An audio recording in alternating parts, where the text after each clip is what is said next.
Today I'm going to talk about some of the evidence in the case. We've seen a lot of imagination on the part of the Central Intelligence Agency's propaganda department. Today you're going to see the CIA's statement of policy, which was removed from the Langley facility by one of their top men and hidden away somewhere so that he could use it later at his discretion. The director of the Dirty Trick Squad, and I'm speaking about Richard Turnbull Crowley, also known as the Crow in the Central Intelligence Agency, and he had a terrible feeling that in the future it would come out, historians would come to the conclusion and have the truth as to what happened. And he didn't want to be associated as an assassin because it might affect his children and their children and their children. And so he decided to find a writer that he trusted to get all the information to prove what he was going to say. He did this after interviewing two writers that he had a problem with. One died, the other one was very close to the CIA, and he worried that he might not write the book but give all the information back to the CIA to gain favor with them. It became evident to the Crow that his name would pop up because he was actually the guy in charge really to start with. And so with that, he decided it was time to take all of the evidence that he had accumulated and sequestered and give it to a writer that he trusted so that he could write a book after the Crow died. And instead of admitting to the assassination, he said it was more to explain and take credit for it. One of the things that the CIA did was write a statement of policy.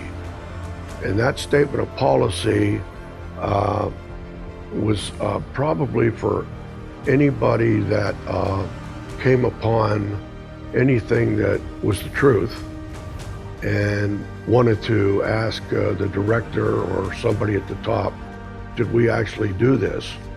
And so I guess they needed something to clarify why it happened. So they did write the statement of policy, took maybe 32 or 33 bullet points. So the Central Intelligence Agency, 3 people, found him guilty and set his punishment at execution. This was all because that first little mistake with Georgy Bolshakov, with that channel of communication that basically stopped a nuclear exchange, and also a problem in Berlin, might have been another war. I think the Kennedys felt that they could go a little bit further than that. That's when they made the mistake of giving to Mr. Khrushchev information that was borderline traitorous.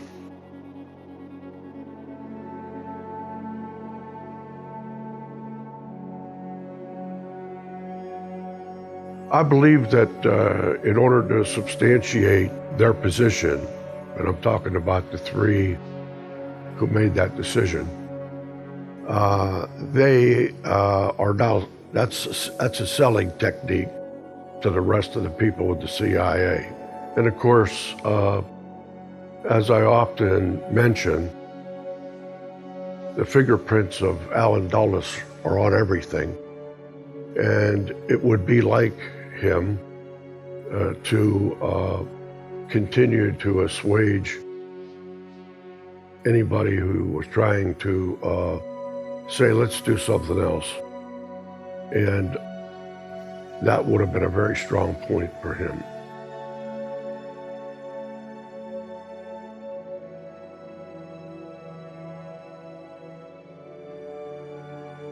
That, of course, was not Mr. Kennedy's fault.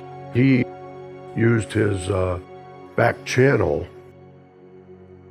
to maneuver with Khrushchev a non-combative situation. Quietly, he agreed to remove our missiles from Turkey and I think Italy too, and said he couldn't do it instantly, but he would do it within a year. He was able to convince Khrushchev that he was serious about working together with him.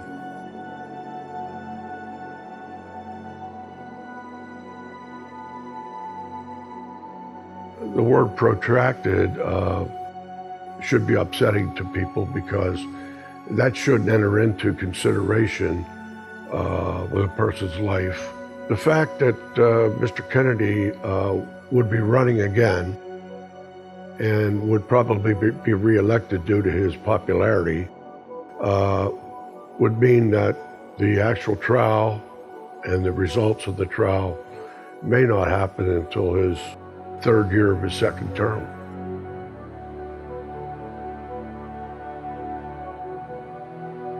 They had already decided what they were going to do, I think, before they even had the meeting. Now they were about the job of putting it together.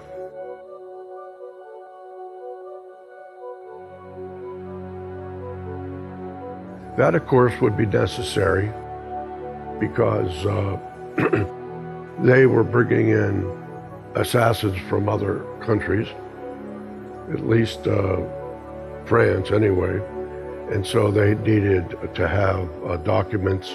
They also needed to have identification cards made up for Secret Service, for FBI, for CIA, all with the pictures of the people that were going to be using them. They worked tirelessly to look and see if they could see ahead any problem at all that might come up.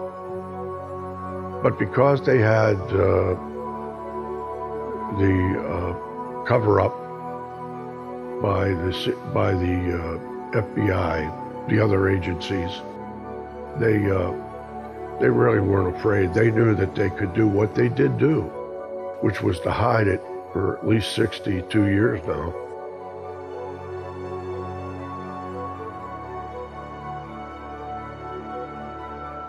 So you can see why Robert Turnbull knew that when it all came out, he was going to be at the top. And so he had probably the most to lose in terms of his reputation and his family's continuing reputation. And of course, William King Harvey had just organized and run the assassination of the Diem brothers in Vietnam to a success. And so it was just another day at the office for him.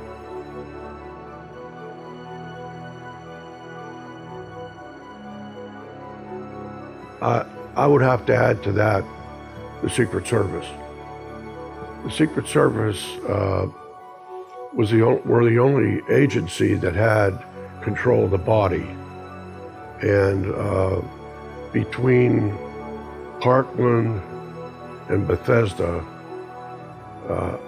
there's a couple of movies on what happened.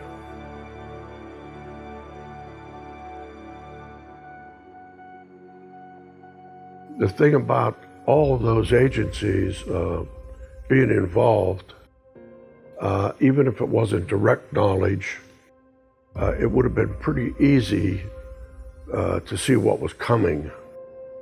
And the fact that nobody did anything or mentioned it to anybody first isn't true,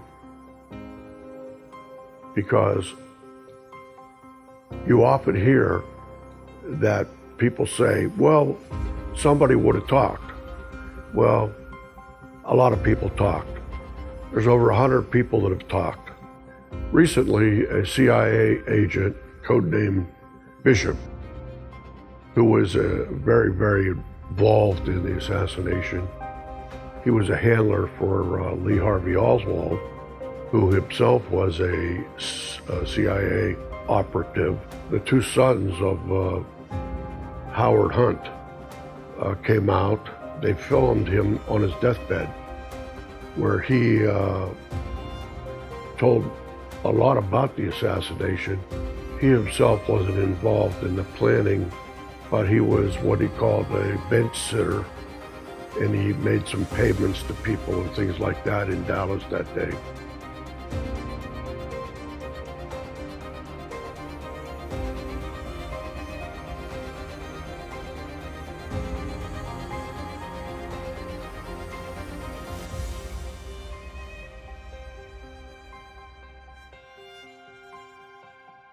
I'd like to add to that, future President Gerald Ford was on the commission, and he spoke every day that the commission met and had any substance.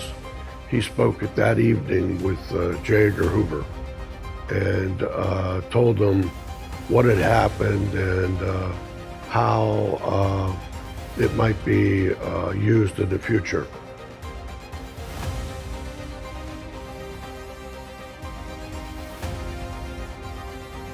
There was no love lost at all between the Kennedys and J. Edgar Hoover. J. Edgar Hoover was really a demented man. From the start, he started collecting evidence on everybody in the government, so that in the future, if somebody were to come against him for his sexual proclivities or whatever, he would be able to go to them and say, well, you know, people in glass houses shouldn't throw stones. And he did that for 40 years. There wasn't anybody that felt that they could outdo him in a mud fight.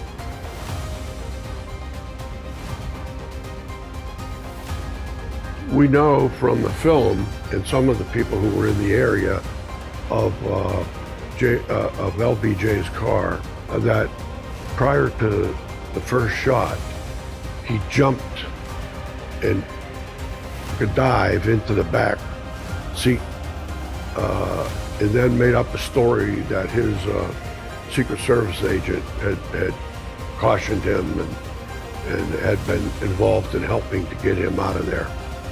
But it was slightly in advance of the first shot.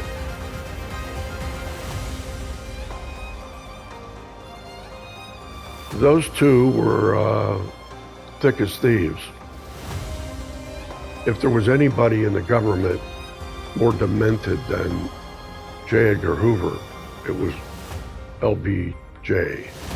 LBJ, and I'm not going out on a limb when I tell you that he may have had as many as 11 people killed in his lifetime. He started his political career by cheating on the election, where he had lost the election by like 180 votes or some number in that range. And he sent John Connally down to the county, and they went ahead and rewrote. They had a recount. On the recount, there was like 206 or 7 people maybe. I don't know the number exactly, but it's close. They were all for Mr. Johnson. They all voted in alphabetical order. It's a Bucks 13 case or something like that. He even had his own sister killed. He had a guy killed by the name of, well, his name really doesn't matter, but he was a gentleman who had a small miniature golf course. He was dating Josepha Johnson. He thought that Josepha had told him a lot about the things that he had done. And so he had his henchmen go to the office. He shot and killed him, and he was arrested leaving town. He was tried, he was convicted of murder and sentenced to 5 years probation for a murder in Texas.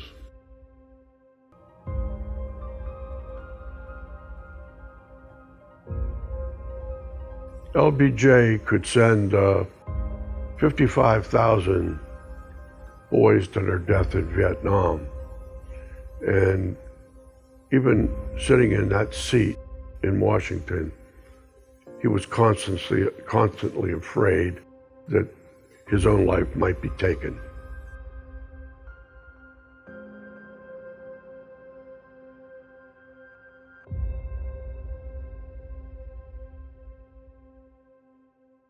People that were alive at the time, of course, always know exactly where they were at the time that they heard about the president being executed. What might have surprised the CIA is the furor that happened. It changed the world. I think there was a decision made that getting rid of Robert Kennedy so quickly after John Kennedy would deteriorate Americans' faith in the government. And so it was decided that he would slowly work him out of his job.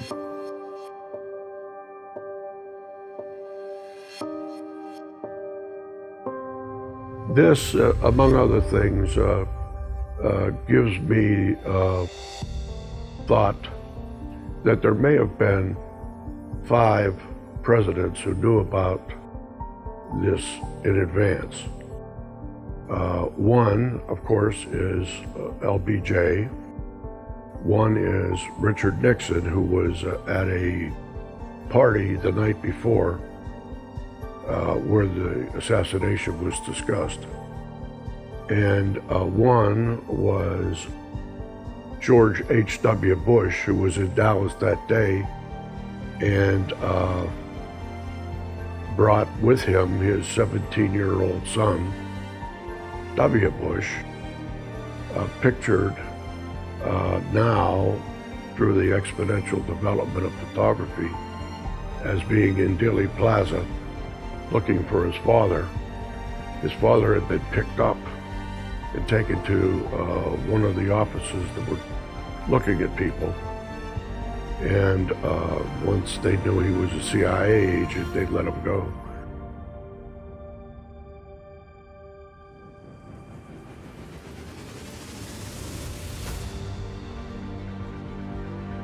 There were too many threads with trying to prove that he was a real communist.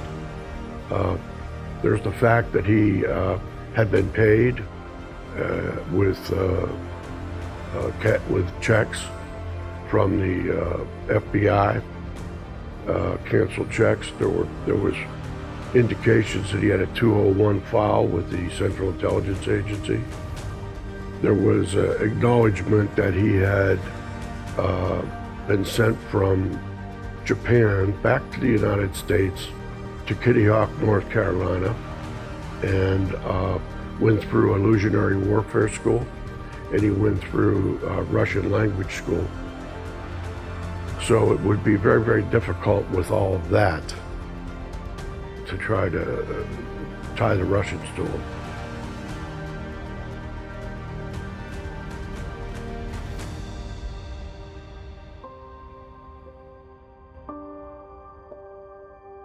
Yeah, I think being the type of squirrely guy that LBJ was, he wanted to avoid any major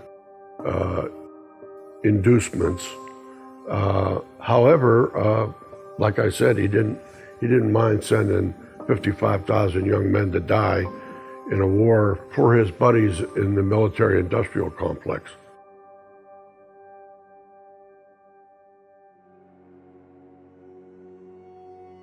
A tremendous amount of money was coming out of Indochina. It was for drugs. And believe it or not, our country Our CIA was bringing it in their airplanes, Air America, and distributing it to people to pass it around. A lot of money, a lot of money.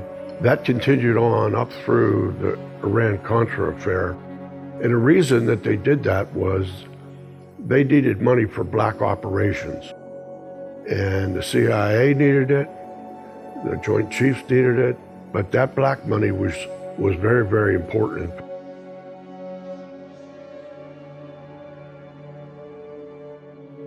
Jenkins was a yes man, and so that wouldn't have surprised anybody.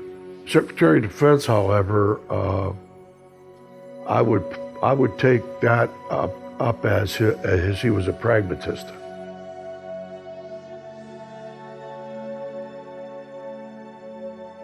He did feel as though all the things that he had done, not all the things, of course, he did some good things in the Human Rights Acts.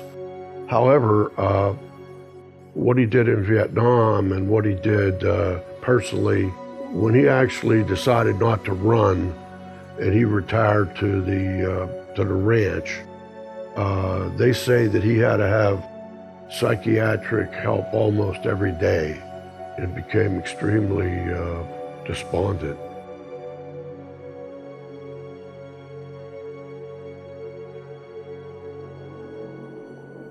With all the attention and the money that was spent, all the vigor that was used up, and we lost.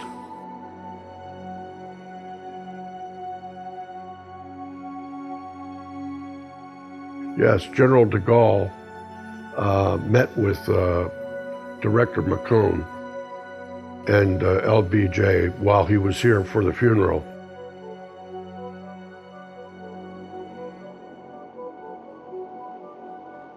He also told the Director of Central Intelligence that during the war, or right after the war, there were a number of attempts on his life by the people who didn't want to give up Algiers. And that in one of those attempts, they had the help of our CIA. He knows that's a fact.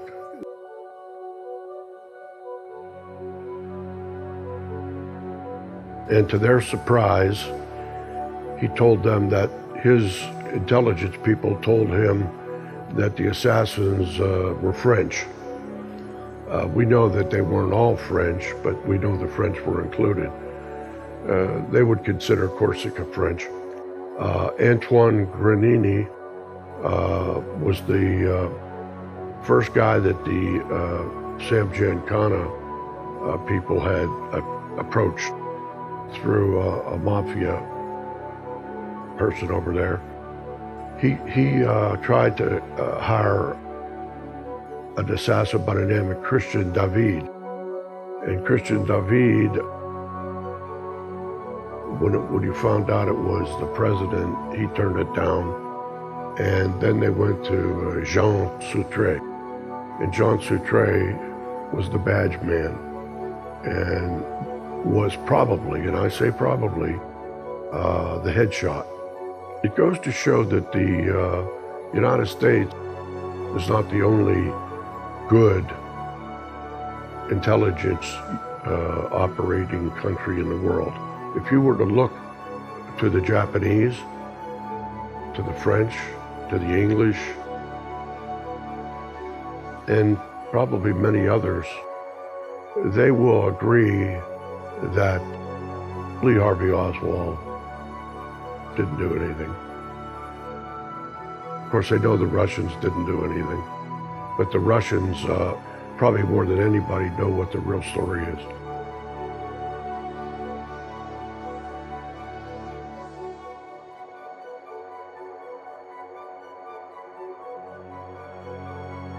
I'll scratch your back and you scratch mine.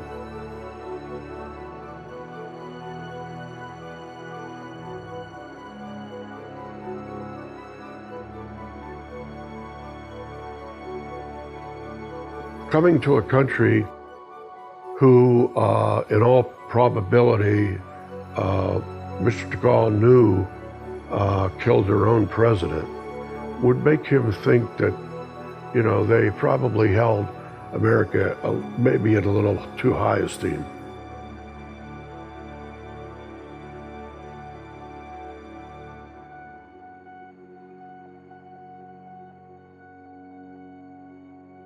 He was aware of the rabid development of opium across Southeast Asia. The Italians, the French, and now the Americans wanted in on it. He was letting them know that he was aware of all this.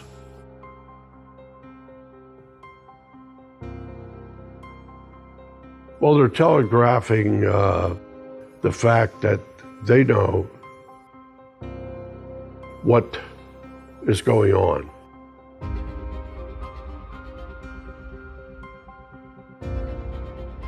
There's no question but that the hard-charging right people of the intelligence agencies will always look out for themselves first.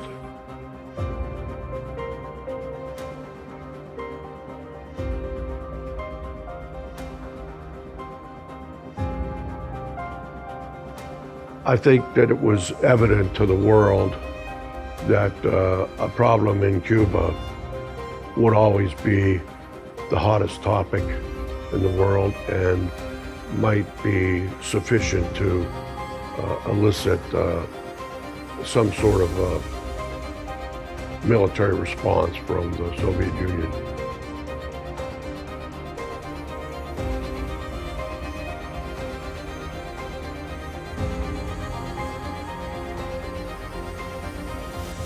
This is, to me, the most important admission by the agency. The agency, I've spent a lot of years studying the assassination, but I've spent 3 hard years studying the CIA's propaganda actions, relationships with Claire Booth Luce and her husband, relationships with the Grahams, who owned the Washington Post. The Luces owned Time Magazine and Life Magazine.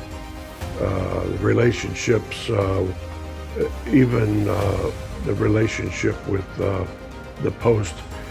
The editor of the Post at one point was married to the sister of Mary Pynchon Myers and was aware of the ensuing murder of her sister, and was an agent of the CIA. And after the murder, he went to her art studio and he found James Jesus Angleton inside her art studio, and together they found her diary. The story is they said that it was destroyed, but there are some other people who believe that it was not destroyed and may turn up at some point, which would be great for historians. What we've just explained to you is something that would be used in a trial. This is evidence. This is the Central Intelligence Agency's own words, and we have other things. This is a document that is historical. We can thank Robert Turnbull Crowley for getting it out of Langley and eventually getting it to the world. It's so obvious that most of the covering up of everything was all done by the CIA. They controlled so much in the media, but they couldn't control the internet. People who have studied it are finding things on the internet. People are coming out and talking who kept quiet for their whole life, and now they're telling their little things. That's really who we have to study. One of the things that I have studied a lot about is why people wouldn't want to believe this. I think bias has a lot to do with it. In other words, I think somebody told me that maybe 2,500 books have been written on the Kennedy assassination. A lot of people have written more than one. I know some that have written 3, 4, or 5. While some of them were really, really great researchers, some of the people who are involved in what I call a cottage industry, the JFK assassination is a cottage industry. They make money off of their podcasts. They make money off of speaking engagements. They make money off of articles that they write and books. They have a subconscious reason to want to continue the hunt. Because when the hunt's over, so is their income. So bias has a lot to do with it. Also bias of the government. You know, their big thing, even though everybody's dead now who had anything to do with it from the government, the problem is that they always worry about people losing confidence in the government. The loss of confidence is a big, big thing to them. And so they're continuing to fight it. The story coming out because they don't want to have to deal with the repair job that will be necessary. So I would say that we have to agree that this is a condemning document directly from one of the top CIA officials, Robert Turnbull Crowley, the Crow.